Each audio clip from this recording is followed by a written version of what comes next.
ما كنتش عايزك تخلي يعني تخش في حازم في الحته الحزينه دي. يعني حازم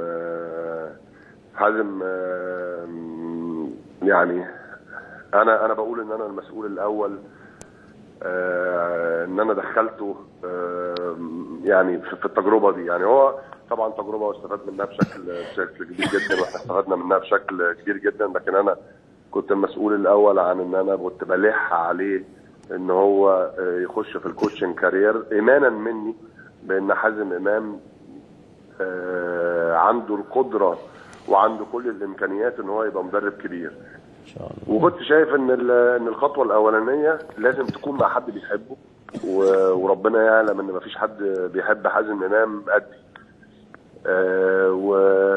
وكنت شايف ان هو لازم التجربه الاولى مع حد يقدر ان هو يسمح له ان هو يشتغل من غير ضغوط، وان هو يشتغل ويتعلم كويس من خلال التجربه. مش يتعلم مني، لا، يتعلم من خلال التجارب، من خلال المباريات، ومن خلال المكسب والهزيمه والتصحيح الاخطاء وكل الكلام ده كله. وزي ما حازم كان بيتكلم معاك من شويه، احنا عمرنا ما بنندم ابدا ان احنا نكون متواجدين في نادي الزمالك. احنا اولاد نادي الزمالك، وانا بالنسبه لي نادي الزمالك ده زي ابويا وامي. نادي الزمالك ده عمري ما ازعل منه، وعلى فكره عمري ما ازعل من اشخاص موجودين جواه طالما هم موجودين في مناصب داخل نادي الزمالك، لان مفيش حد بيختار ابوه وامه اساسا. وانا بالنسبه لي نادي الزمالك زي ابويا وامي بالظبط. فسعيد بالتجربه، كان نفسي ان احنا نقدم شيء افضل. احنا حاولنا واجتهدنا واخلصنا واشتغلنا في وقت صعب جدا يعني من حيث حظنا في جدول المباريات وضغط المباريات، ومفيش اي وقت لتصحيح الاخطاء بتاعتنا وبتاعت اللعيبه. وبنعتذر لجمهور نادي الزمالك ان احنا اخفقنا في مباراتين امام الاسماعيلي وامام الاهلي، لكن لازم الناس تعرف ان احنا كنا شغالين والسكينه فوق رقبتنا. كنا شغالين وعلينا ضغط كبير جدا، ضغط لا يتحمله بشر، ضغط ما ينفعش اي مدرب في الدنيا ان هو يتحمله، ولا اي جهاز في الدنيا ان هو يتحمله. ورغم ذلك احنا كنا اقوياء وكنا صامدين. طب ايه الضغط اللي كان عندكم يا عميدو؟ رئيس النادي طبعا. يعني احنا بنتكلم ان مرتضى منصور فيه مزايا كبيره جدا، ان هو راجل من طبيعه شخصيته ان هو رجع القوه لنادي الزمالك مره ثانيه، ان هو راجل اللي قوه شخصيته كانت بتاثر بشكل كبير جدا على الخصوم في الموسم الماضي وحتى هذا الموسم.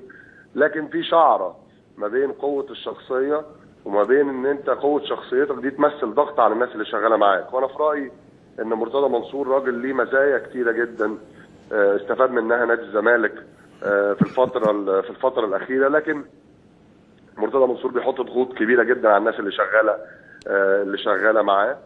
انا مش عايز اتكلم بالتفصيل، لكن في الوقت المناسب هتكلم بالتفصيل وهقول كل حاجه حصلت في نادي الزمالك وعن ظروف عملنا وازاي رحلنا عن نادي الزمالك.